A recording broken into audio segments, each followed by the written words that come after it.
Okay. That is looking the light. And that one is over the place.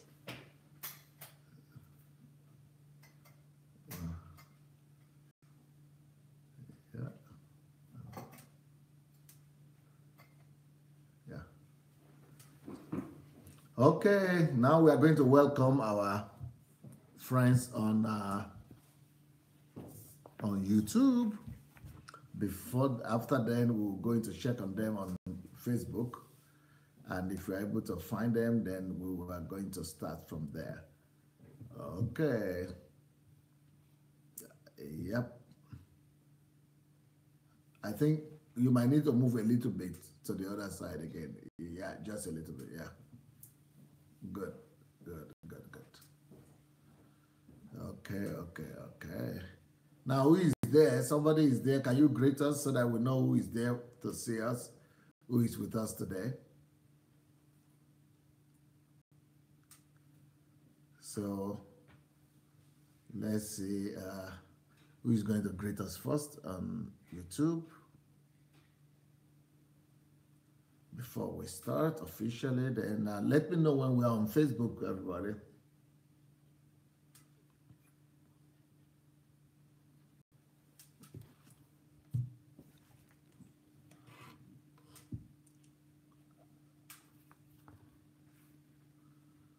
Okay.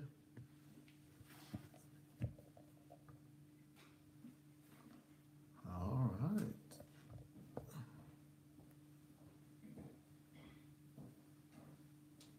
All right.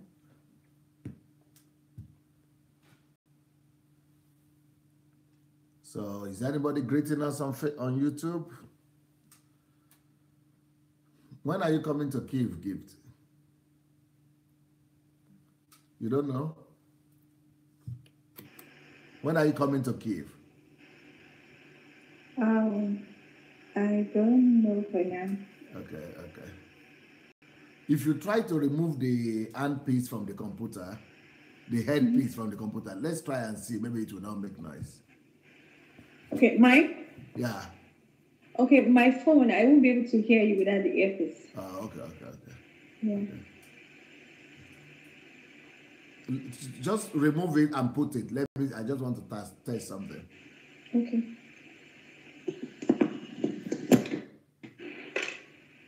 You removed it now. And you put it down. Is it put back?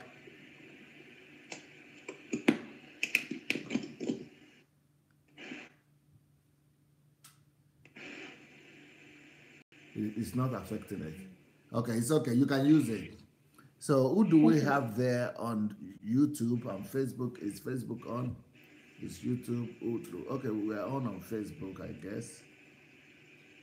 So who do we have on? Why is nobody greeting us on YouTube? I see people there, but they're not greeting us yet. Okay, let me go and greet the people then on Facebook.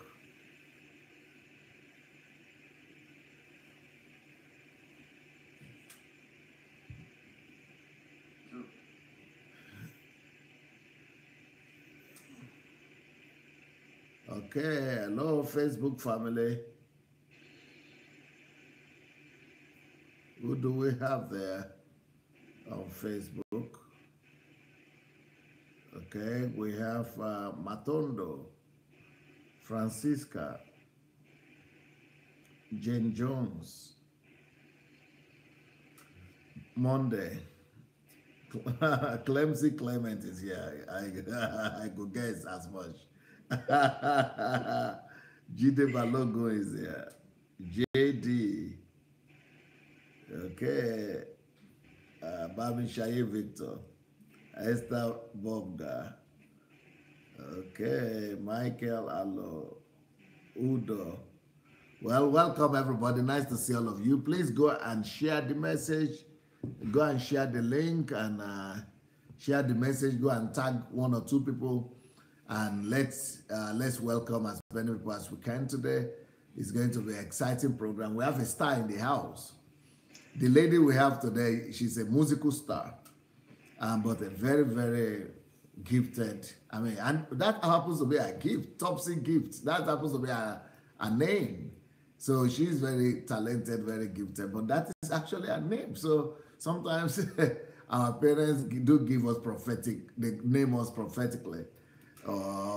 Somehow, for some reasons, it worked out very well for Topsy. Before we talk about your what you are doing now and your stardom, I know you come from a humble beginning, just like myself. I tell my story all the time of growing up in Idomila village, and in a village of about 40 houses, and yeah, and how I came from there to become who I am.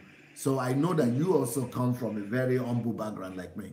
Maybe not as bad as mine, but I would like you to start with that. Tell us about your beginning. Hello, Topsy.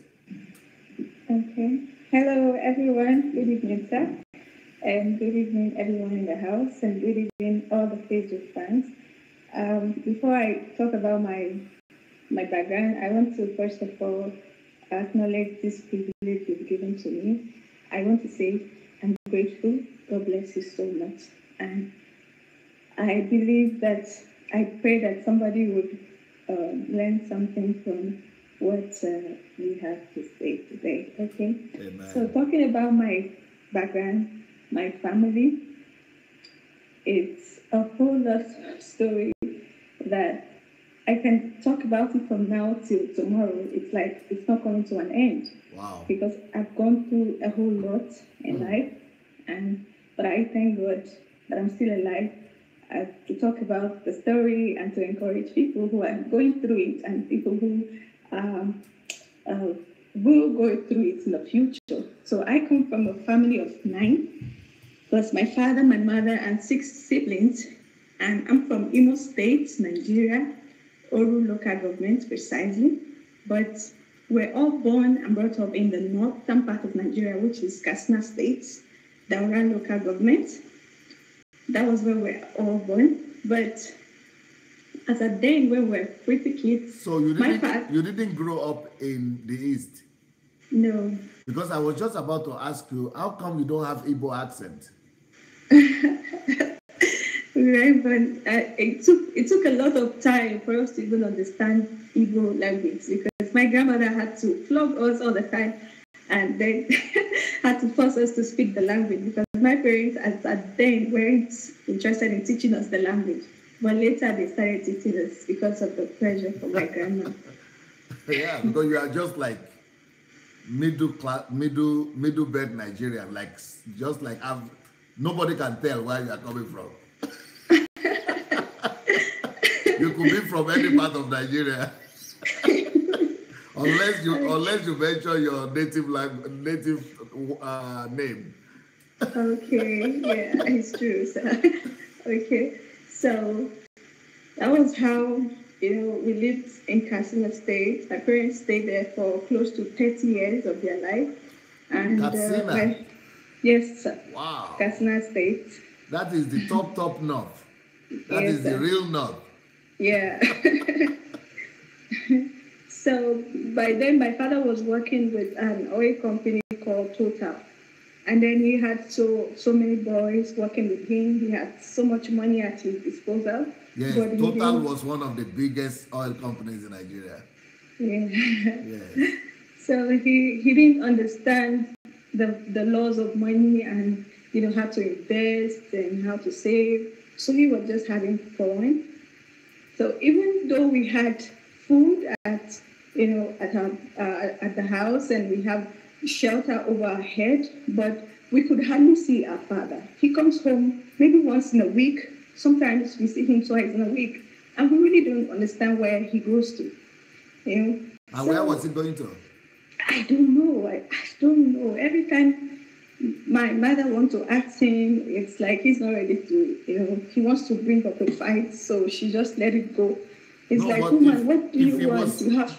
But if he was not at home, he was never at home and never coming home, how come you were able to give birth to 11 children? We yeah, he actually, he wanted to give birth to like even 20, and my mother refused. So we were 9, but we lost 2 of them, 2 boys. So we're just like 7 children right now. So that's how we were living. My mother, what he does is just make sure that there's food in the house and make sure the mother is pregnant. Yes. And then he disappears. and perhaps so he would just come once in a while to just check on us, and then he goes away. And he doesn't have any children apart from you people aside. We never got to know if he had a wife out there or about kids. He didn't tell anybody, and no, till today nobody has shown up to say, I'm your father's concubine or wife or whatever. Nobody has shown up, but we still don't understand his life. So I didn't really get to have father relationship because he wasn't there. He wasn't there. So that aspect was actually lacking. We needed a father, but we couldn't really see our father. So it was kind of painful, but we endured until it got worse when we actually got to Abuja. But what took us to Abuja was the crisis, the Sharia crisis that happened in the northern part of Nigeria. So Muslims were killing Christians, and they were like, you have to change to our religion, you have to dress like us and all that. So as at then, my mother was already born again. She had given her life to Christ, and she usually take us to church and assemblies. So my mother was like, God forbid, over her dead body. So we suffered. Even during the crisis, we still don't see our father, funny enough. So we usually go to Army Barrack every 4 a.m. in the morning. My mother would carry all of us, and we go to Army Barrack to stay without a husband? Without my father. So we stay hungry, no food, because they go about burning houses. Maybe he died. Maybe they killed him somewhere. He didn't die. My father is still alive till now. He didn't die. So it was just like a dream. One night he met us when my mother was just packing some things in order to take us. Thank God for mothers. Thank God for mothers. Oh. That woman is just a blessing to us. Seriously, she was a father and a mother at the same time. And so that was how we usually escape for our lives, because they'll come to your house and they ask you, are you a Christian or a Muslim? If you're a Christian, they kill you, burn you people to ashes and burn your buildings. So my father's fleet of cars were all burned to ashes. So we lost everything we had as at that time. So everybody was just running head to skelter, trying to just save their head. That was what happened. So one day we just bumped into our father. One of the early morning, we were trying to escape to Army Barrack.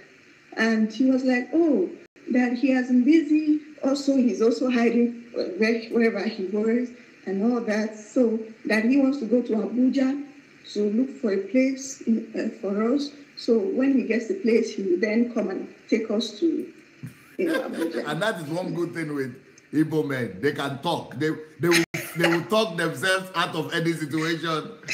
He will give explanation. You will even pity himself. My mother didn't say anything. She agreed. Okay, no problem. Go. You are the man of the house. Go and look for the place. And then he left.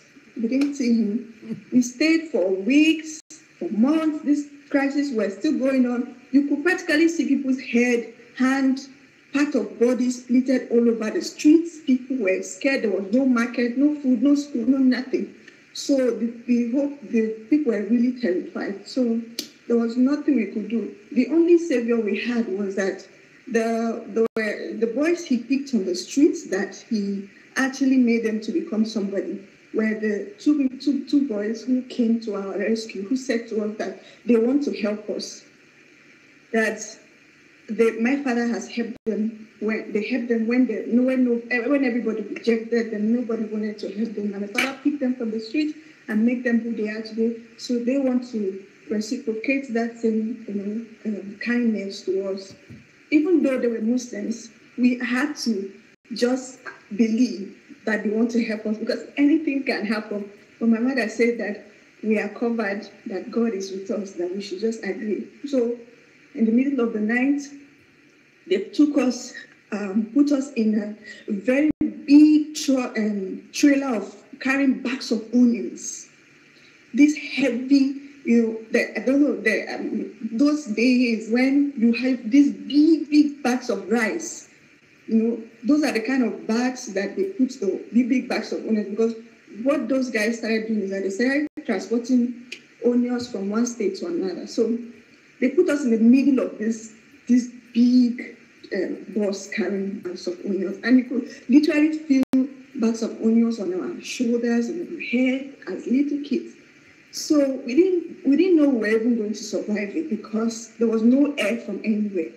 In order for us to escape the war, because they blocked all the borders, nobody's coming in, nobody's moving out. They wanted to make sure they kill all the Christians, that were living in Katsina State then.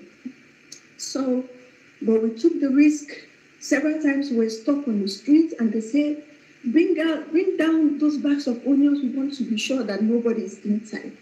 And my mother was panting, and all of us would be so afraid. And this woman was carrying little baby. Were you people understanding Hausa? Yes, we understand Hausa very well. And this woman was still breastfeeding. She was carrying a little baby. And all of us were all inside that bag of onions, that big truck, and we were all suffocating. I didn't even believe that my younger sister was going to survive that situation, because there's no food, there's no water, nothing. And here we are running for our lives. 8 of you with your mother. Yeah, 7 of us with our mother. So that was 7 plus her 8. Yeah, plus her 8, yes, sir.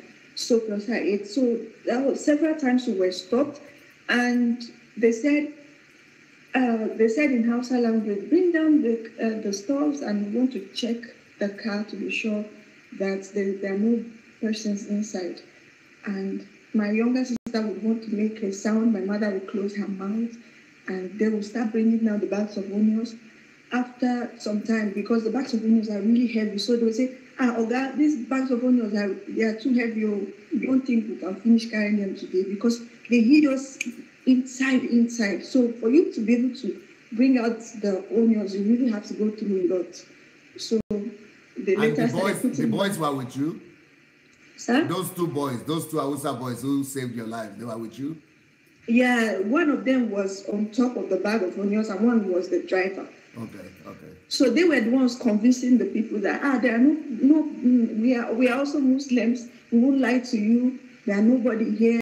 We are only traders. We want to transport these onions to Abuja to go and sell, to make a living. That please, we need to survive, hunger everywhere and all that. So they allowed them to pass because they were Muslims. So that was how we passed. First, second, and some other group of boys. They did the same thing. And eventually, we thank God, we escaped. We got to Abuja. Our necks, we couldn't raise our necks like this for close to an hour, because we were like this for a journey of how many hours? Oh, Jesus. And we just thank God. So God really preserved your life. That you are here is a miracle. It's really, really a miracle. It's really, really a miracle. We didn't hear from our father. There was no information. There was no nothing. So I thought he went to prepare a place for you in Abuja. I thought you were going to meet with him. That was what he said. That was what he told us. But we didn't get to see my father. So my mother couldn't, continue hiding and running. We just had to accept that little offer made by those 2 young boys. But where were you going to in Abuja, though? We had no idea. We didn't know if we were going to live on the bridge. We didn't know if we were just going to walk on the street begging. No, we had no idea of where to stay in Abuja. So I don't know, but I know my mother then, when she used to attend Assemblies of God Church in Katsina State, there was this family, Daddy Amusa, who they were then staying in Abuja. And they had their company in Katsina State. So when they burnt their company, so they just remained in Abuja. But we didn't have, there was no telephone, there was no way to even communicate to them to say, oh, this is where we are, can you come and pick us and all that. So were they Northerners? That they are Musa, were they Northerners? No, they were not. They were Christians. They were also attending assemblies of God. That's how my mother got to know them. So now I don't know how my mother, when those boys dropped us, they say, madam, we are in Abuja, and we were like, wow, we didn't know how to thank them. Even today, if I see those men, I don't think I will remember their face because we were very small. We were really kids. So my mother knelt down, was thanking them, and they said, madam, don't worry. Thank God for your life. Just go home and give God praise. So that was how we started roaming the streets. We didn't know what to do. We started asking people, do you know this person? Have you heard this name before? I don't know. What name? They are Musa? Yes. That was how. Imagine the whole population of only God knows how many, and then you're asking somebody on the street, do you know this person? Is like, are you okay? No picture, no nothing. So I don't know. Also, I think we went to a church, I think Assemblies of God church. We started asking people, do you know this person? Do you know this person? And then somebody was like, oh, I think I know that man, I know that family. That was how they took us to their house. And they were so happy. They housed us, they gave us food, they gave us shelter. They were so excited that we made it. So they said, where is your husband? My mother said, my husband is still looking for a place for us to stay. Are you are you the senior person in the family? Are you the senior? No. What number? I'm just the third to the last born. My elder sister then, she couldn't even follow us to she couldn't follow us for the trip that time because it was just too risky. My mother said, at least if they slaughter all of us, let one person be alive. So she had to give my elder sister to one of my aunties, just in case any of us died, let somebody represent the family. So that was how she was so excited. We're like, our father is here in Abuja, but we don't know where he is. So eventually, they later located my father, and then the people actually gave him a driving job and said, oh, in order for you to take care of your family, take this car, become a driver to help your family. After some time, he drove that car. After some time, he started complaining, blah, blah, blah, blah, blah. He gave out the car, he didn't drive again. The people collected their car, and then we went to live in a bamboo house. It was not a block house. So that was how the suffering started. We started suffering. Everybody dropped out of school. There was nothing like school. What was your dad doing? He refused to even do anything. He was living with you?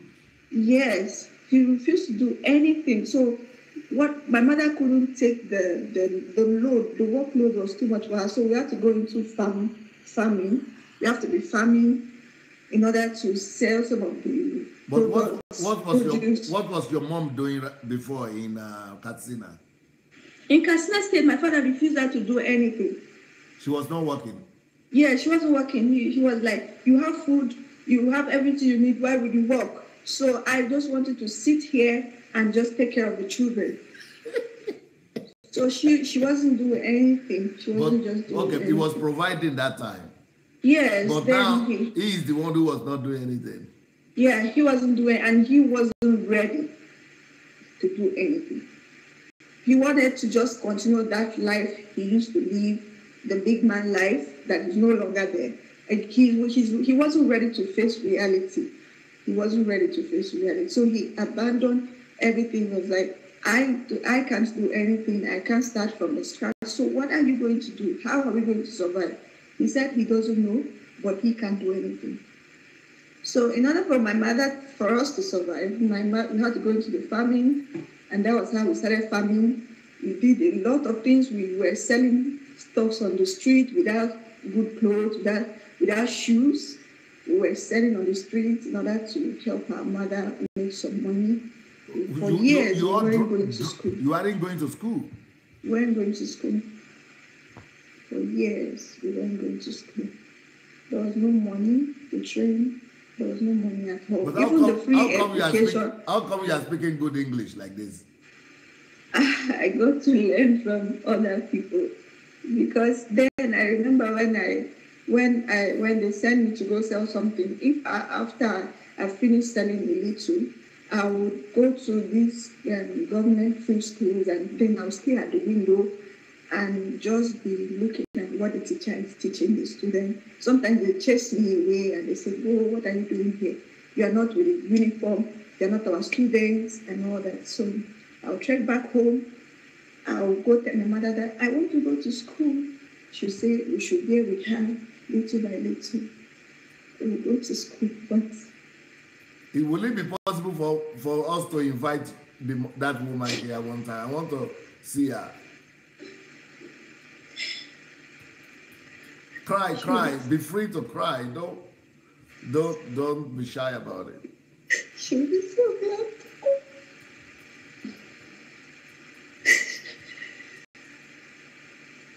She'll be so glad to go.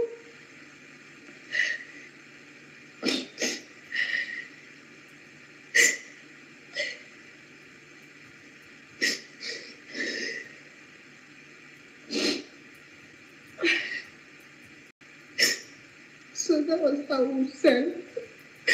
We would sell on the street for hours, not minding whether or not we even come back, because there are a lot of things that happen on the streets. But God still kept us alive until she was able to have a little money to register us in free government school, where they even pay very, less amount of money, but we couldn't all go at the same time. So we have to sacrifice for one person to go. After some years, another person joins. That's how we were able to gradually go to government school. And funny enough, even while we were going to the school, in the morning, as early as 3 a.m., we wake up and pound this thing they call fufu. They call it abu in Igbo. I'll go and supply it to restaurants early in the morning before I start trekking to school. Every time I'm always being flogged because I always come late to school. So one day my teacher was asking me, do I stay with my parents or I stay with my guardian? I told them I stay with my parents. But just that the suffering is too much, I can't watch my mother die. So I have to help her. So they didn't believe me until one of the days that the uncle grabbed me by the hand and said, I must go see your parents, I must go see whoever you're staying with. And I took him to my house. When he came and saw where we were staying, he couldn't hold his tears. And since then, he stopped flogging me. And I was never a dull student even while in school. To the extent that our teachers will see our result, even the principal, and he'll be wondering how we do. We do very well. I remember two of my sisters had parallel A's, that they were double promoted in school, even with the poverty. But we were all encouraging ourselves every day, telling ourselves that it's going to be well, everything is going to be fine. It's just for a minute. So while our father refused to help, we were still helping ourselves and helping our mother, knowing that one day everything will become a story. So when we eventually left secondary school, we started looking for admission. So I remember several times, my mother, even from her petty trade, she was able to make over 100,000 naira, and then my father started he accepted a driving job again from one man, and then at the time the man said, I want to sell the car, I think about 250,000, and he was like, if you're interested, you can buy my car. My mother heard it and she was like, oh, such a great opportunity for us to have our own personal car, and you will be driving and you will be the owner. At least we'll be better than where we are. And she went ahead. When she was saving her little money, she gathered the money and gave to my father. I said, she called all of us and said, look at this money. I'm giving it to your father. Let him go and pay this money to this man so we can owe him at least 150,000. My father went to pay that money, and then we told the man we'll gradually pay you the remaining. Eventually, that balance was paid.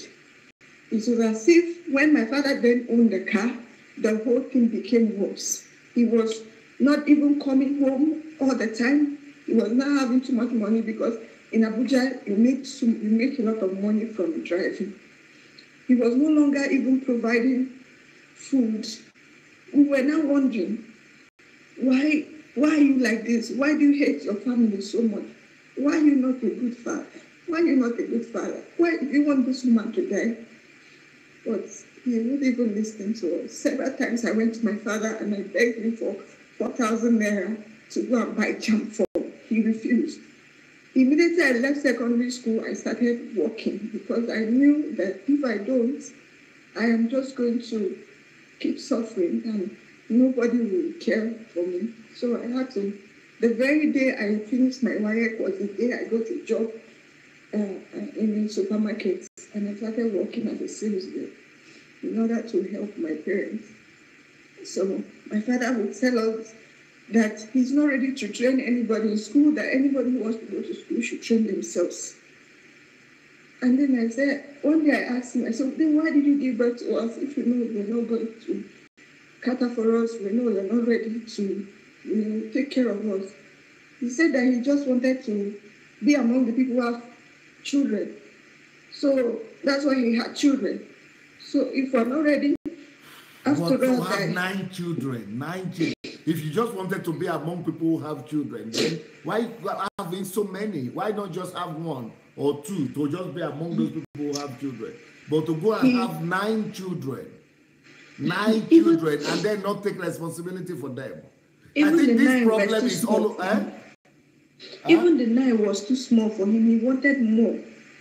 He wanted more children, and my mother refused. And that's how they keep. So for him, children was like cherry, like apple, like fruit. Yes. And there was a day he publicly told her that he wants 36 children. 1 will represent each state. I don't understand how one will represent each He's just playing game. Oh God, my father. I just know that I have it. But we have a lot of those in Nigeria now, especially in the north. People giving back all the time. But in the south too, all over Nigeria, people are giving back, but they don't even think about responsibility. So this means we have to educate our country. We have to educate men and women. Sometimes it is women also who are to blame for it, isn't it? Or the women, or is it just the men problem?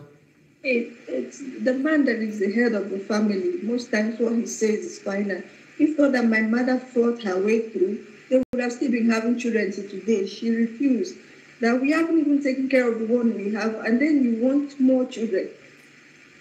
For you to have more children, you have to be ready to take up responsibility. So I'm not seeing you taking responsibility, so I won't be ready as well to give birth to any children. So they were always having problems with that issue. And so what age did you finish secondary school? 17? At what age did you finish secondary school? I finished secondary school at the age of, let's say, 22 or so. I finished secondary school because of the whole thing. And then we started looking for admission with our corrupt Nigeria. And all the jams I wrote, I paid for, I have never gotten jam less than 200. I've never failed my post-UTME, but there was never admission for us. You wanted to get admission for what? I wanted them What course? What degree? Okay, I wanted to study economics. Okay. At first, I wanted to study mass communication because I used to watch people in the news. I just like the way they talk and the way they dress and all that. But I didn't get several times, so I had to change because again, also I used to like economics in school. So um, I wasn't getting. There was no admission. The last jam I wrote in my state, Imo State, I got a second best student, second best highest student, but I never got admission. In JAM. No, in Positiemi. What is that? Positiemi is like after you finish writing JAM, you go to the state where you register for that, the state where you want to study, the school, you write another exam in the school. So we're over 5,000 candidates who came to write that exam. And I got... What state was this? Imo State. And you were the second best? Second best student, internet. But there was no admission. My name was omitted. First list came out, second list, third list. I was crying. Nothing. There was no admission. They just keep selling your result. It's like you're working and somebody is taking your result and selling to the rich. So I cried and I said, I won't write JAM again in my life. I won't. It seemed like God doesn't want me to go to school. So I was tired because all the money I make from the sales girl, I go put it in, you buy JAM form for 4,000 naira, you do thumb printing registration for 2,000. How much do they pay you? The highest a sales girl can receive will be 15,000. So at the end of the day, I transport to the state where I will write the exam and all that. Before you know, your 15,000 is gone. And they are still denied of admission. So I keep suffering But like that. At what point did your talent, at what point did you discover, or did they discover you as a talent? Okay, that when I was growing up as a child, I always have a dream where I see myself singing, but I don't understand what it meant. I was like, why should I always be singing on the stage? I keep telling my mother, because every time she calls me pastor, my mother, every time we want to pray in the morning after, she will tell me to pray. I was like, why are you always telling me to pray? She said that there's something she sees in me and she sees connection of pastor. I said, I will never marry a pastor, God forbid. I keep rejecting it. So I said, I won't be a pastor. The pastors are always suffering and all that. So she was, and so I kept telling her that I always see myself singing in the dream. And in a very big stage of mixed with both black and white people, very mighty stage, but she don't understand what I meant. It was after I came to Ukraine and I was repatriated, I went, I cried, I was like, God, at the edge of my victory, again, another issue. And somebody, were they not telling you in Nigeria that, because there is something they call it, there is this Toyin in London, Sister Toyin, she's famous now. She told the story that whenever you are at the verge of success, and it's aborted, that there's something they call, there is a near success syndrome. Yeah. So they have a name for it in Nigeria. Yeah, Nigerian pastors. Have a name for it. Near success syndrome. Yes. NSR. NSR. Okay. Near success syndrome. Yes, syndrome. NSS. NSS. Near success syndrome. And they said it's a spirit. Yeah, they said it's a spirit. Even though there is something like that, near success syndrome, but it is. Why should they call it a spirit? I don't know, because mine wasn't just a spirit. So when you got back, when you are repatriated from Ukraine, yes, I hope you didn't meet any pastor that came to tell you that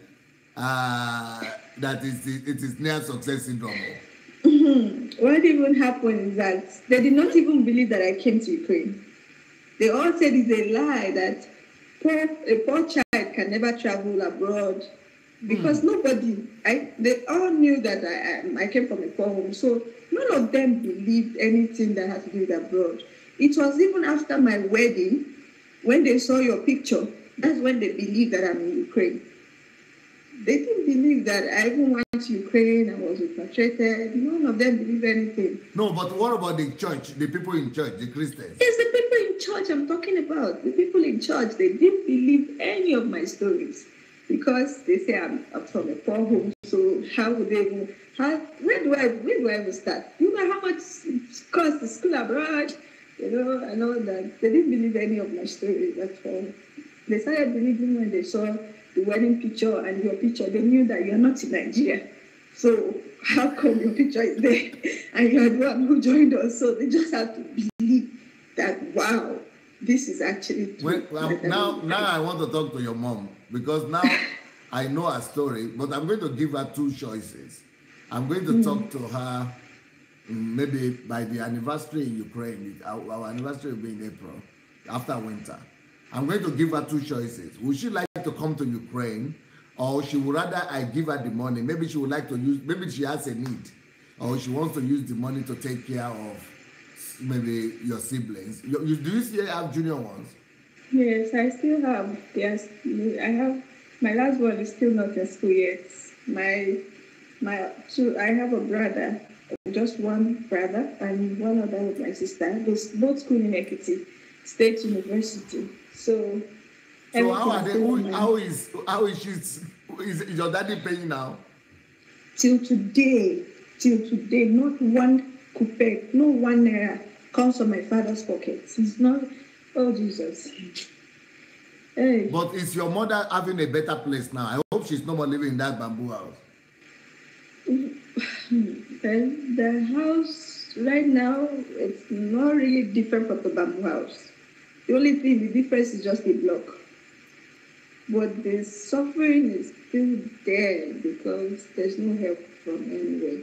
So we're just still struggling.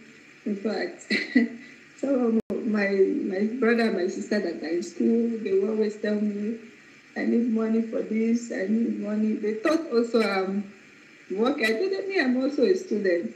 Don't worry, when I get money, I'll send to you guys.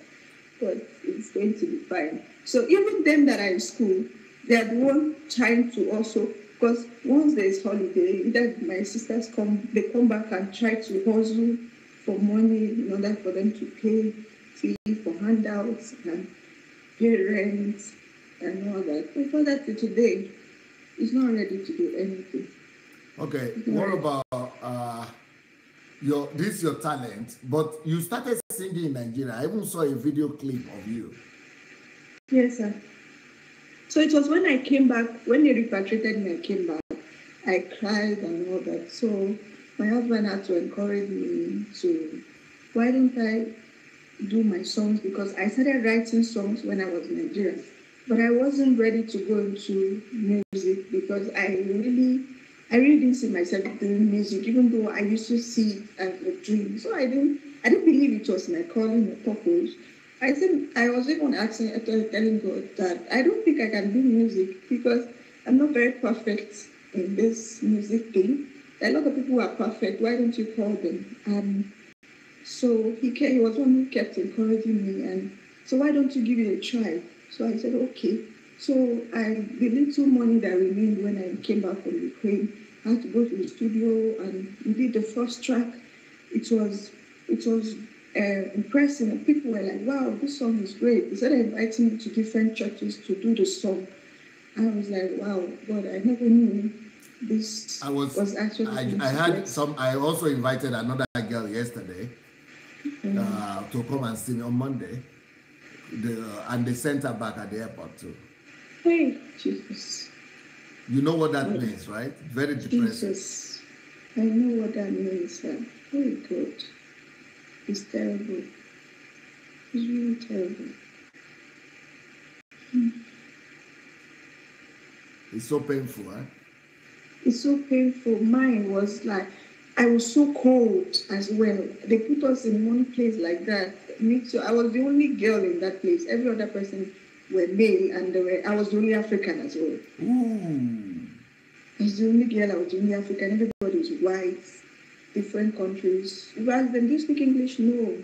They didn't even speak English. So there was nothing, there's no way I could communicate. I was shivering, I was so cold. people who came to receive me at the airport, they were with the winter jacket, the jacket to give to me, because then it was during spring I came. Because I have not experienced that kind of cold, even though it was spring. They refused them from giving. I said, I just need a jacket. They refused. So I was in that cold till the next day before they took me back. So all my ribs, I didn't believe I was even going to stay alive. All my ribs, in an iron seat again. There was nothing like sleep. It's terrible. So terrible. It was so terrible. Good. People are asking, where are you calling from now? If they repatriated you from Ukraine, where are you calling from? People are asking. I'm actually in Topsy, Ukraine, but I came back after they repatriated me. I came back the next year, and it was through your help, sir, that I'm here today. I already lost hope that I was going to ever come back to Ukraine, because the money we spent, some of them were borrowed. My mother borrowed a lot of money from people, hoping that she would pay back. And then I was repatriated. So the whole thing is like, where do we start from? Double sorrow. Where do we start from? So I didn't tell my mother for months. For me, when I got to Nigeria, I had to go to my husband's place, my in-law. I had to go to, from the airport. I didn't even let anybody know that I was in Nigeria, because I know if my mother here, she will collapse. So I didn't want to give her a heart attack. I had to just hide myself and pretend I was in Ukraine. So she was still there, being happy that I'm in Ukraine and all that. They were busy calling my husband, like, how was the trip? How is she doing? Can we talk to her? He was like, oh, she's fine, but I'm not in connection with her, so you can't talk to her. And they know I don't have a Ukrainian number, so there was no way they could talk to me. So everything I did was just secretive, just because of my mother. I just wanted her to stay strong. So it took me months. I stayed there for 6 months. Wow. In Delta State. I even got a school, started teaching in a school. Got a job. Got a job because I can't stay at home. I got a job, started teaching. But my mother was still thinking I was in Ukraine. But she didn't know I was in Nigeria. So it was later I came to Abuja, but I didn't go straight to my house. So I left my luggage in a friend's house. Then I came to the house. So they were so excited that that is Ukraine. Why did I come back? That who will give me money for flights to go back? I was just saying God will provide everything. Just made them feel cool, feel relaxed. Then 2 days later, I called my mom outside and I told her that this thing I'm about to tell you, I don't want you to feel bad. I don't want you to feel worried, because we had already started the process, because God had already used you to send us some financial assistance. We had started some processes all over again. So that was like a hope given to her again. So she couldn't faint, she couldn't collapse, she couldn't hold it. But I told her that we already started. See where I've gotten to. I've gone to, do some of the papers all over again, that she shouldn't worry, everything will be fine. So that was how she relaxed. Because I don't know how to tell her that bad news. She was going to die. I know my mother, she won't be able to hold it. Because it was going to be hopelessness, total hopelessness. And she won't be able to hold it. So that was how. But some people are saying right now that they are thankful for your story, that they are thanking you for telling this story, because some of them are saying you are ministering to them right now, that this your story is ministering to their own situation. Oh God, the sufferness, the things we've gone through, it's easier when you are saying it than experience, because Jesus, I just don't know how to. I remember it was your messages that really even geared me into talking about my life story on Facebook. Because on my YouTube channel, I had to go do a live video on Facebook about my life story, and people were really blessed. What is your YouTube page? I mean Facebook page. Facebook is Topsy Gift. Topsy Gift. Yeah, Topsy. Yeah. Topsy. Yes, sir. Gift. Yes, sir. So, and people are so. Because some people want to get in touch with you, but they can write you inbox you on Facebook. Yes, sir. Topsy Gift. Yes, sir. Okay. So, that's a lot, and it's just been good all the while. When my husband told me that Dr. Sunday Adelaja wanted to come to Ukraine, I was like, it's a lie. I was screaming. I say it's a lie. It's a lie. God, oh God, it's a lie. I was crying on phone. He was like, calm down. I said, you don't understand. I already lost hope that I was going to return to Ukraine because the money we spent was something I can't imagine getting even in 1 year, even in 5 years. I don't know how the kind of work that will give us that kind of money again. So I was like, don't worry. I think God doesn't even want me to go to school because I've tried Nigeria, it's not working. I've tried Ukraine, it's not working. It didn't work. So I've just given up on life until you brought back hope. You brought back hope to us. And my mother was so happy. Every time she prayed for you, she prayed for your family. She was calling me. I was what did I do? She was calling me here in Ukraine to say thank you. In fact, I had to tell your husband, please tell her not to call me again. What did I do? She was more than grateful. She didn't know how to express it. She didn't know how to say it. So because what it means to me is that people are not used to other people helping them too much like that. Because she was so grateful. She was kneeling down, praying for me, and as if I gave her life. I said, this little thing. You gave her more than life, sir. You gave us more than life. You gave us more than life. Because in Nigeria, for you to get help, not even your church will give you. Not even your church will give you a dime. If you want, be a faithful tither, be a faithful church attendant, you will never get help anywhere.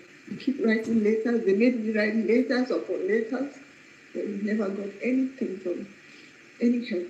Somebody is asking for our Facebook name. Yes, our Facebook name is Topsy Gift. Somebody just wrote it for you now. Topsy Gift. Yes.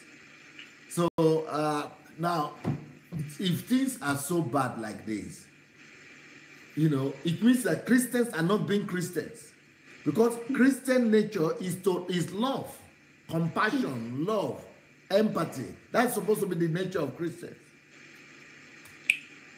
They only preach love, but they don't practice. They only preach love. It was through you I saw true Christianity, true love being expressed, true relationship with God. I saw so much so different. I was like, are pastors like this? Can Christians be like this? Is it that this person is just God in person? Or I hear that a lot. People say this is Jesus Christ in the flesh. Sometimes I used to tell my husband, I don't think pastor is human. I think pastor is not from this earth. I think he's from. I hear that almost every day. I'm telling you, you are just. Topsy. Somebody is saying you have many Topsy gifts. Which one is your own? With the photograph or what? What is the photograph? My photograph is there. Me and my husband's photograph. Two of you. Yes. On the what do you call it? The wedding picture. Yeah, the traditional wedding picture is there. Okay. That's the one they will see. Yeah, they will see. Okay. So you So what do you mean that it is when you got me now that you discover what is Christianity? What do you mean? But you are going to church. You are singing even in church, right? I was singing in church for years. I was always leading praise and worship in church, but I didn't see real love. I didn't see it. I just felt that Christianity is all or being a Christian or being able to be accepted by God is when you go to church all the time, you give your tithe, you give your offering, you know. But when it comes to showing love, the real love that Christ preached, it's So not the been practiced. Christianity you know is the one that just takes from people, that Yes. milking people. Sow seed of faith, do this, all kinds of demonic prayers. So what is the that difference between that Christianity and the one you came to find here in Ukraine now? I found practical Christianity here. I found true Christianity that shows true love, that that brings out the other side of God, that God is not limited. It brings out reality. It teaches you purpose. It teaches you, time, how that walk and time is so important to God and to man. I was like, who tells you this? Who teaches you about purpose, about time, about... No, we read in the manual, just a prepared manual. We read manual of love, we teach manual in Sunday school, and it's just love. But there's no true love. In pastors, you see pastors hating pastors, members hating members. There's nothing like love.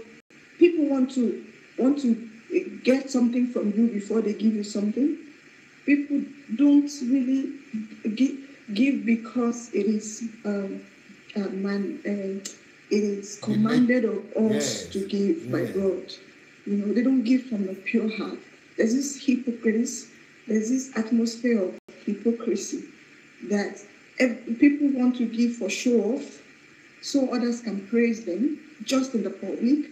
But when it comes to private, they don't want to associate with you giving you even a dime in the private without taking advantage of you. So even right in the church. So there are just a lot of things happening in church. I was like, God, what is happening? Because even till today, Assemblies of God have parted ways. There are now two kinds of faction of assemblies, the new and the old. What are they fighting for? Money. If there is love, why would people be shooting tear gas? Several times in my church, the soldier men came with tear gas, and people ran out from windows and doors on Sunday morning. And then you stand to preach love and forgiveness. I don't understand what you're preaching. So it's all about our money. They just want to gather crowd to collect money and and call us church members. But even though you are serving in the church, you are singing, you are serving. I was serving, I was singing. And they couldn't help you with this ticket, with jump, with all these things? Nothing. With 1,000 naira jump form? Oh, Jesus. And you are praise and worship leader? Praise and worship. I don't just do praise and worship. I give first fruits. Every first day of the month, as I receive my salary, I give us first fruit. Everything. I don't move a dime. Because we were made to know that when you give your first fruit, God is going to bless you all through the year. So I had to trek to the office. I had to starve myself all through the month just so I can be able to maintain in order to get another salary. I give everything without taking a dime from it. Even though you yourself didn't have anything to use for? We didn't have anything, but we believe in giving. We believe in sowing. We believe in tithing. Because they have brainwashed all of you. Because you are not supposed to be giving from what you don't have. Yeah. You are not supposed to be giving when you yourself cannot provide for yourself. The Bible says anything you want to give, it is accepted only when you can give, or you are giving from what you have, not from what you don't have. You are meant to know that. In fact, they even check your tithe record if you are faithful or not faithful. If you are not faithful, they will announce it on the altar to disgrace you, to make everybody feel that you are not a true Christian. They call out your name publicly on the altar. that you're not paying tithes. So in order for you to feel among or to make them feel that, okay, I'm a good Christian or I'm faithful, you still have to pay the tithe. I never knew that people were not really being here, because I saw some ladies left the church, and I asked them, why is that you don't come to church anymore? They say, that one at church. They only care about their pocket, they don't care about your circumstances. I didn't understand what they meant until it got to my own turn. When I needed help, they will ask you, let us pray. Let us pray? How can somebody be hungry and you're asking the person, let us pray, when you have food to give the person? So I was like, God. So this is what is really going on in church here. People give everything they have, because our church is like every day, from Monday to Sunday we're in church. On Monday we have prayer meeting. On Tuesday we have Tuesday Bible study. On Wednesday we have meeting. There's another kind of meeting. On Thursday we have departmental meeting. On Friday we have preparatory class that we teach on Sunday, because I was a secretary in my own class. So sometimes I teach Sunday school. This is Assemblies of God, eh? Yes. So on Friday is preparatory class. On Saturday is choir rehearsal. On Sunday is church. So, and almost all the churches in Nigeria are like that. The same activity. And when we come for departmental meeting, you give offering. When we come for every meeting, you give offering. You just know that you have to give offering. It's normal. So you trek. Sometimes we give offering and trek home, and we say God will understand. God will bless us. He sees our hearts. We didn't understand. We didn't know what we're doing. But so at a point in my life, I started asking myself some questions like, all these things, do they really matter? Does it mean if we don't do this thing, we're not Christians, we're not born again, we're not righteous? So I started condemning some of the things, some of the practices that happen in church. I became a bad member. I became a bad person. Even in my house, because we're all brainwashed, my sisters, they will say, you are backslided, or you are going to hellfire, since you are condemning pastors and their messages. I said, I don't know, but I think something is wrong. Because I've been sowing seed of faith and giving first fruit and tithe. Nothing is changing. How can you say, is it that God is blind or is deaf? I want to ask you, I want to take you to another dimension of your life. I remember, I would like to ask you how your life changed when you came to Ukraine. Let me tell you a few about my own story. When I was in Nigeria, I'd never even gone to Lagos. I've never even seen Lagos before, talk less of Abuja. I never saw Abuja till I left Nigeria. And Lagos, I only saw Lagos on my way. I saw Lagos one day. I saw so many roads. In fact, I thought there would never be a country or a city more developed than Lagos. Because compared to my village, it was like I got to heaven immediately. So, but I know that I'm going abroad. They said abroad is still better. So, how did my life change abroad? My first 2 months abroad, in fact, first 2 years, I always feel as if I am dreaming or as if I am walking on the air. Whether it's cold or winter or everything, I don't care. That is why when they said I was not going to study language, I determined to go to the library 6 hours a day after school. Even that kind of, everybody was thinking I was crazy. That's who. After school, go and rest or go and do something. I was in the library. For me, that is, they were thinking I was suffering. I said, that is not suffering. In fact, even that 6 hours in the library after class was still enjoyment for me. Because at least the class is, rug in the library. Rug that I never saw in my house before I left the country. Rug. The place is cold, as if it's aircon. I say aircon, then the library. Aircon that I never saw. Only one time in the car. So I don't know how if it's like they rescued me from hell. That is how my own was. So I want to hear your own story, because since we are coming from the same poor background. Yes. I was even thinking that when I come to Ukraine, it will be a street of gold. I don't think people will be walking on land. Maybe just air. I wasn't expecting to see anything less. I was like, wow, Europe. I'm going to Europe.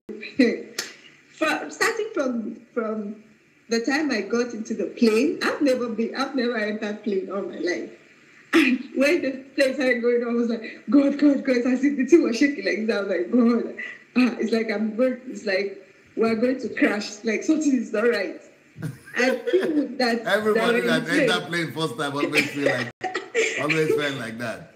People that were in the plane knew that I was a junior. They knew that I was a newcomer. I've not entered plane before. Even the food they gave me, I couldn't eat because I didn't understand what they gave me. So I was just being I too. I couldn't eat the food they gave me. But the other person who was near me, the person has been traveling before. And when I said I couldn't eat, he said, don't give them back or give me. So I gave him, he ate. They collected my own too. The person sitting close to me collected my own. They ate. I was like, how do you enjoy what you're eating? I don't think that is food. Well, that is not food to me. So I couldn't eat anything. I only drank water. And even the water was tasting different. I said, no, this is not water.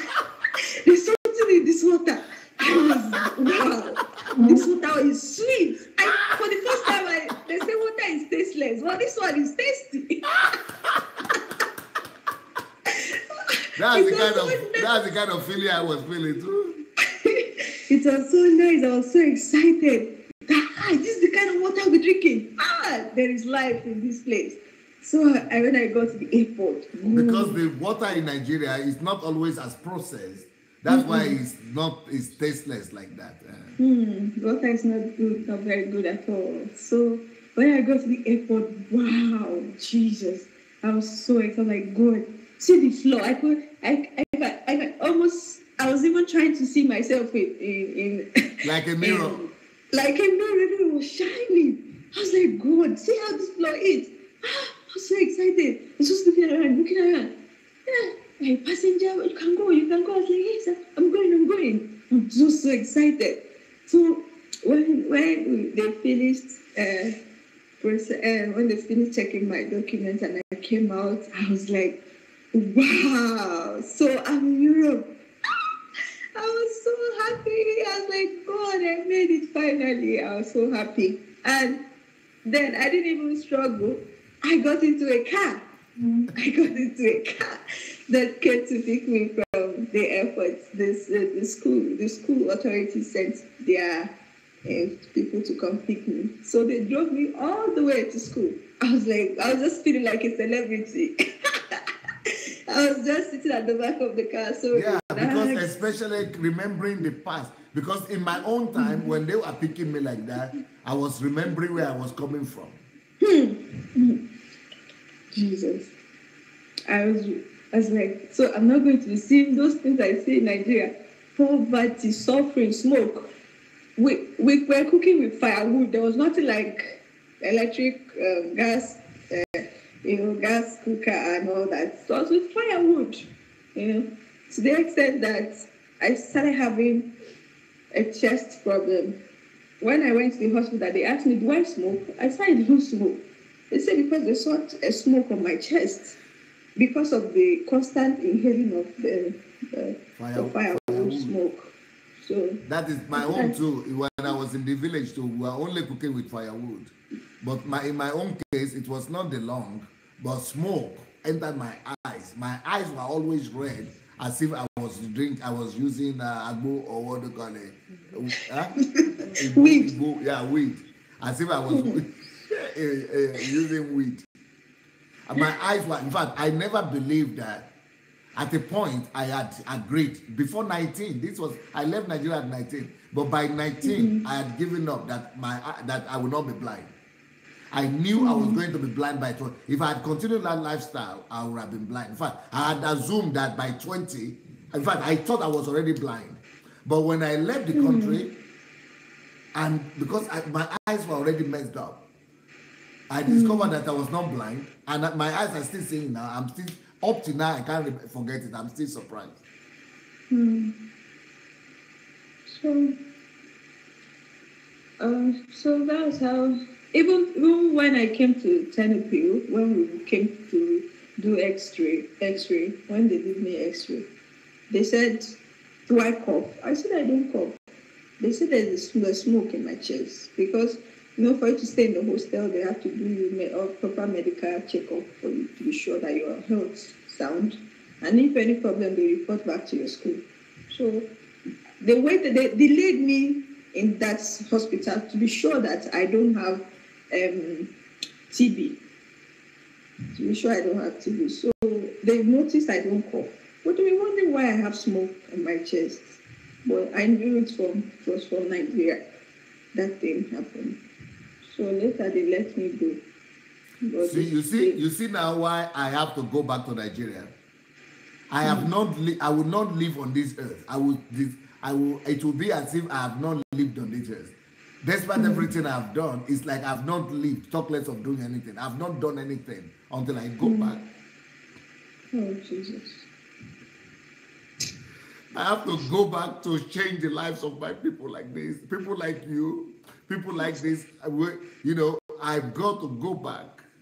If I don't go back, it will be as if I've not lived at all. I must go back, and our people must stop living like this. You know what? I'm going to give my best for it. I'm going to give my all. All those things of using firewood and things like that, I'm going to do my best that in our lifetime it will stop. We will not. Nobody will have to be doing that anymore. Mm-hmm. Yeah. I didn't know what my life would have become if I had continued cooking with firewood for the next 10 years. I don't know, maybe I would have developed a sickness. Because for them to say they see smoke, several hospitals we went, they said there's smoke on my chest. And they said I shouldn't stay close to smoke or around people who smoke. That there's smoke on my chest. And because of that, I always have chest pain. I always feel chest pain. I don't know what is happening. I'm always surprised why we have so many Nigerians who are abroad, and everybody they just want to make a living. They just want to make their life, take care of their life, of their families. But I cannot forgive myself if I die and I don't change that Africa, especially Nigeria. It has to change before I die, because that's my own challenge. That's my lifetime challenge right now. Or maybe it's because God has given me the body, or not what, I don't know. But I just wonder how anybody could just leave further after. But don't worry, I don't care how anybody thinks, but we are going to change it. But I want to ask you another thing. Now, it's not just you from whatever problem you have and all this, despite all your problems, I see that you are now the one ministering to all other people, even people who come from better background. Tell me about your life in Ukraine and what you have been doing in ministry and helping other students.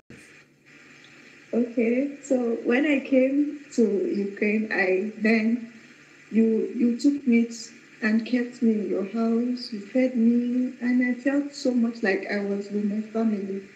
I never felt any different. And before I came to Ukraine, I've heard people talk about there's this great man of God that is in Ukraine, that God has used so much to transform life, transform Ukraine. He has the largest church in Europe. I was like, wow, I can't wait to meet this man of God. Even though later some people try to deceive me and say, I don't listen to you, you might not be a real man of God. I know that I say I will see for myself. But when I came, I was just observing. And I think that was a period you started your teaching. So we usually come to the table and listen to you teach. Wow. The first day I heard you teach, hey God, I was like, what? Who is this man? I mean, when I got to the room, I was asking my husband, who is this man? This man, Jesus, this man, the whole world needs to hear this. Nigeria needs to hear this. I was just thinking about my church, where I'm coming from, the messages I've been fed. I was like, everything is just not just the way I've been questioning things, God is just using it to answer those questions. So I was thinking I was abnormal. I was thinking I wasn't normal. But listening to you talk, listening to you teach, your messages were they're just revolutionary. They're just mind-blowing. I was like, God, thank you for bringing me here. It's like, what else could I say? How else can I be thankful? How else can I be grateful?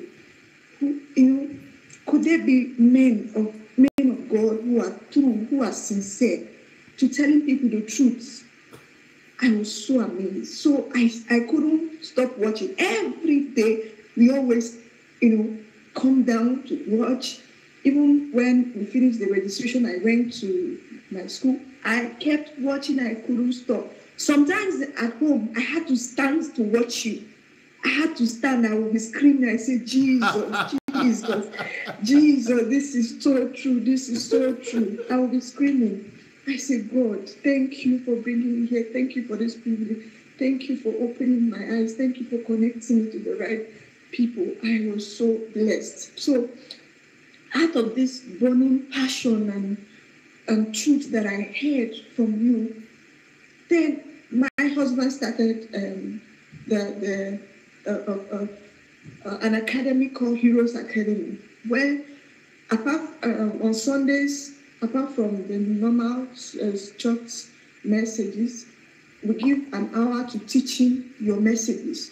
We pick one of your messages and teach the church members. So because of that, we started having atheists come to listen, because this messages applies to everyone. Yes. So they started coming to listen. I was like, wow, this vision, I had to take it, to Tenopi, because they transferred me I transferred from Kiev to Tenopi. I wanted to stay in Ivano, but they didn't have my course in English medium. So I had to transfer to Tenopi. So in Tenopi, the messages were just so powerful that I started, the very week I came to school, I started thinking of how to gather people, to start talking to them, teaching them the messages.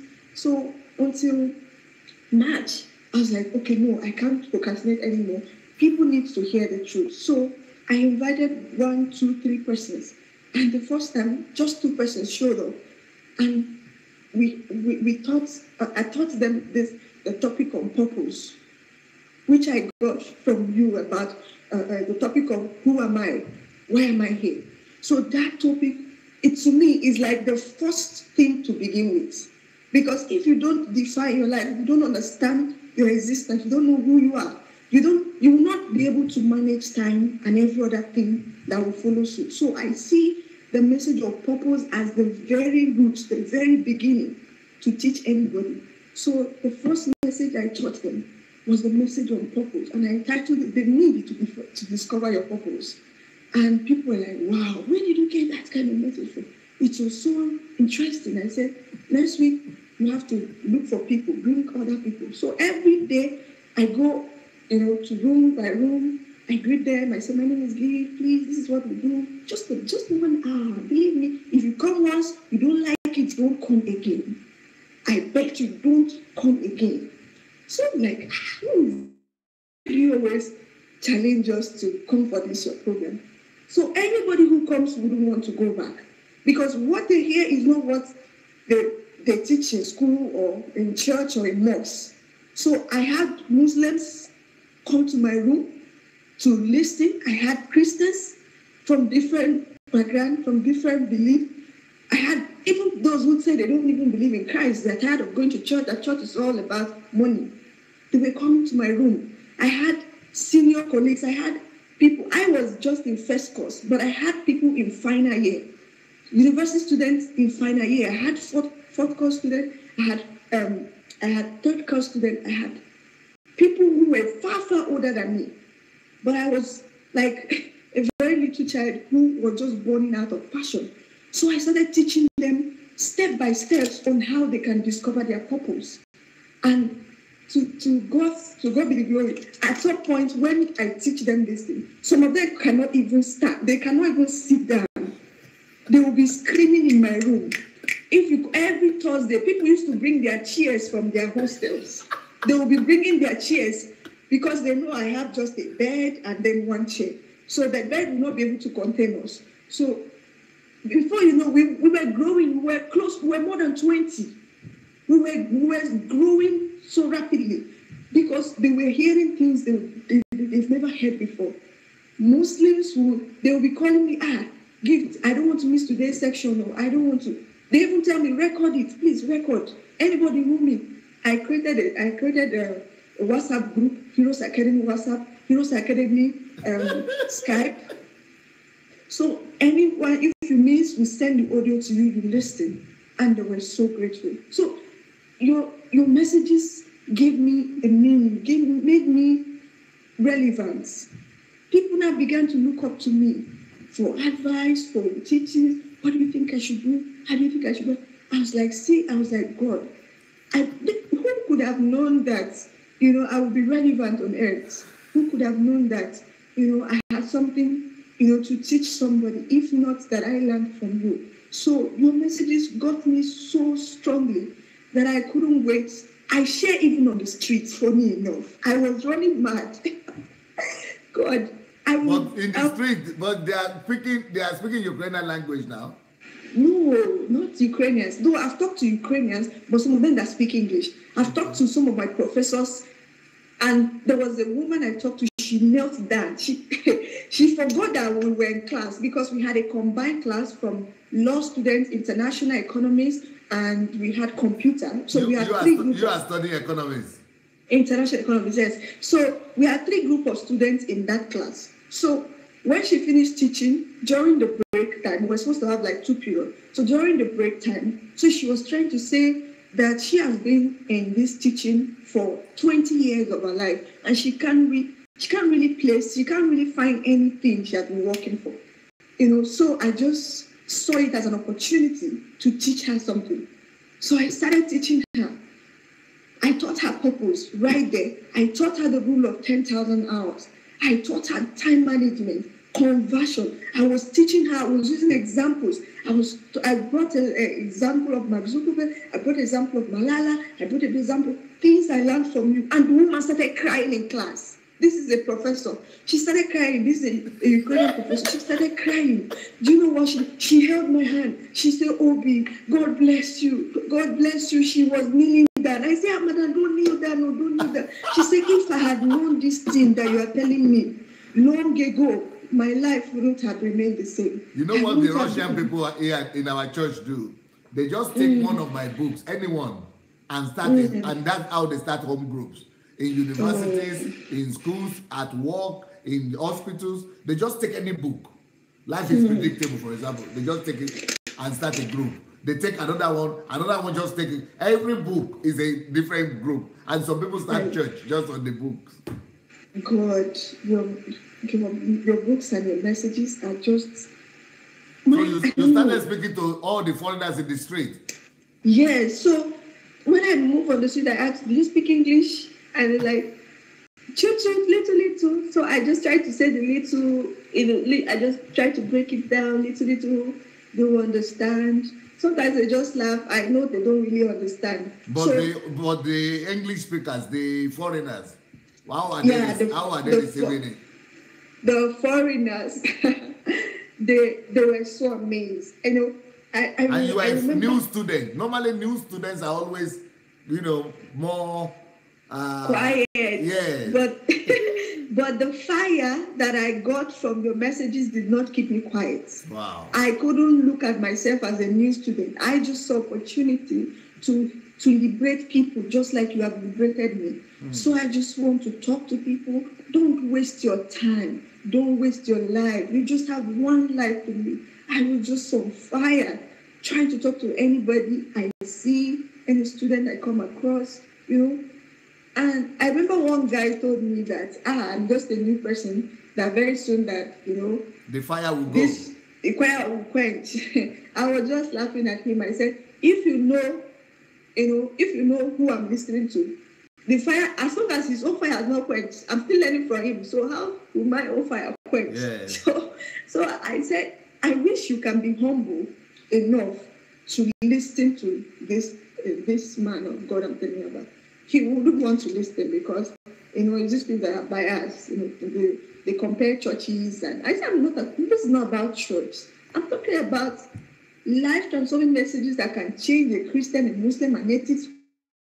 It's not about church. I'm not concerned about church. So, but some will listen and some wouldn't want to listen. So I taught them what they should do with their time. After we talked about the need to discover purpose, I told them what they should do with their time. And I told them 3 categories of people on earth: those who waste time, those who spend time, those who invest time. I gave them quotations, and I told them that talent will, hard work will beat talent when talent fails to work hard. I gave them quotations. I gave them stories, practical stories that, they couldn't just run away from. They don't know how to escape. They don't know how to. Do you have a copy of your husband's book? Because your husband wrote a powerful book. Book. But at least you have it. Don't take it now. Let's see. Okay, 1 minute. I will wait. Yes, we'll wait for you. Okay. Thank you, sir. The husband of Topsy Gift is Clemcy Clement. He wrote a very powerful book, and I think everybody must get that book. Is it on Amazon? Yes, sir. It's on Amazon, and it's also on Okada book. Okay, hold it back a little bit. Back to you. Okay. Yes. Your potentials, the source of your greatness. Yes, sir. Okay, your potentials, the source of your greatness. Why don't you get in touch with, maybe some people might want to get it in Nigeria. Maybe you could make arrangement with Shioma. Maybe we could send some to Shioma. And Shioma might be able to propose to some people in Nigeria. Oh, or maybe they could print it in much. Nigeria or something. Thank you so much. Yeah, because I read it. It's very, very powerful. Thank you so much. Yes. God bless you, sir. So that was how I kept, teaching. Apart from the teaching, I gave them targets. I told them, you have to. I don't want you to just catch the fire and let it die. Plan your life. Make sure you are doing something every day. With the topics that we've done, they were like, How is your room coping with everybody? I had just one roommate, so she also joined the Heroes Academy because she couldn't escape. The messages were catching everybody. But is there enough space in your room now? Yeah, but I don't stay in the hostel right now. Okay. So I left the hostel. Good. But during winter, what we do Skype Heroes Academy. Good. Since because of the cold, so we do Skype. But during summer, I go to the hostel and then I teach. I teach them there in the hostel. Beautiful. So apart from that, I told them you have to have products, and they started designing. One of the Heroes Academy get together we had, people were presenting their projects because I told them I don't want to just be teaching and do the same results. I want to be seeing results. So one of the guys who is there who studied in computer medium, he started working on app. He said he wants to do a life-saving. He wants to save life. He designed a boot that can save people from committing suicide. Beautiful. So these were his projects, and we're like, wow, powerful one. And he's working on it. And even though he's a Muslim, I still encourage him to do, because what he's doing is going to save humanity. It's going to save people. So I don't care about your religion. I care about the fact that you are using your passion to save lives. Yes. So with time, God will eventually, get hold of you if He wants you for Himself. So I don't push them aside that, oh, you're not a Christian, so we don't roll together. We are family. We are one body. What about people who are abroad now, and people from America, from England, from different places, Japan, Korea, Nigeria, who are watching now, and they are wondering, do you do any outreach, any Heroes, what do you call it, Heroes Academy. Heroes Academy. Can anybody from outside of Ukraine also participate? Or how do they do that? Is that a Skype or a group or Facebook or what? Okay, we have a page on Facebook called Heroes Academy.